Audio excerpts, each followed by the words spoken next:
Back to news. మిగిలిన details చూద్దాం.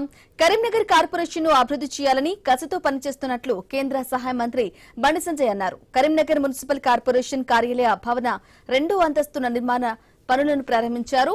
UCF నిధులతో కరీంనగర్ కార్పొరేషన్ రూపురేఖలే మార్చబోతున్నామని తెలిపారు. నిధులు లేక గతంలో కరీంనగర్ కార్పొరేటర్లు పడ్డ కష్టాలు తనకు తెలుసని చెప్పారు. ఈసారి పుష్కలంగా నిధులొస్తున్నాయని గల్లా ఎగిరేసి అభివృద్ధి పనులు చేసుకోవచ్చని పేర్కొన్నారు. కరీంనగర్ కార్పొరేషన్ అభివృద్ధి చేయాలని ఒక లక్ష్యంతో ఒక కసితోని ఒక సంకల్పం తీసుకుని ఇచ్చిన మాట ప్రకారం 100 రోజుల లోపలనే అర్బన్ ఛాలెంజ్ ఫండ్ కింద 840 కోట్ల రూపాయలను ఇవాళ నరేంద్ర మోడీ గారి ప్రభుత్వం ఇవాళ కరీంనగర్ కు కేటాయించడం నిజంగా చాలా సంతోషం. ఇది కానీ దీని ద్వారా కరీంనగర్ రూపురేఖలు మొత్తం మారిపోయేటువంటి అవకాశం ఉంది. ఇంటర్నల్ రోడ్స్ గానీ ఫుట్ఓవర్ బ్రిడ్జెస్ గానీ తూతు మంత్రంగా హామీలు ఇస్తే అయ్యే పని కాదు. అది 80 కోట్ల రూపాయలు డంపింగ్ యార్డ్ కోసం ఇందులో కేటాయించడం జరిగింది.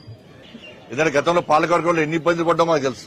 అభివృద్ధి లేక ప్రజలు అడిగే ప్రశ్నలకు సమాధానం చెప్పలేక నానా అవస్థలు పడ్డాం, నానా ఇబ్బందులు పడ్డాం. ఏ విధంగా సంధానించుకు కాలం వెలబుచ్చాం మేము. కానీ ఈసారి కార్పొరేటర్లు అందరూ కూడా ఒక సువర్ణ అవకాశం. ప్రజలందరూ కూడా గల్లా ఎగిరేసుకుని మేము ఈ అభివృద్ధి చేస్తున్నామని చెప్పేటువంటి అవకాశం ఇవాళ కార్పొరేటర్లకు దక్కింది. గతంలో స్మార్ట్ సిటీ ద్వారా 749 కోట్ల రూపాయలు స్మార్ట్ సిటీ నిధులు తీసుకురావడం జరిగింది కరీంనగర్ కు. ఇలా కరీంనగర్ రూపురేఖలు అనేక రకాల అభివృద్ధి చెందిన విషయం వాస్తవమే.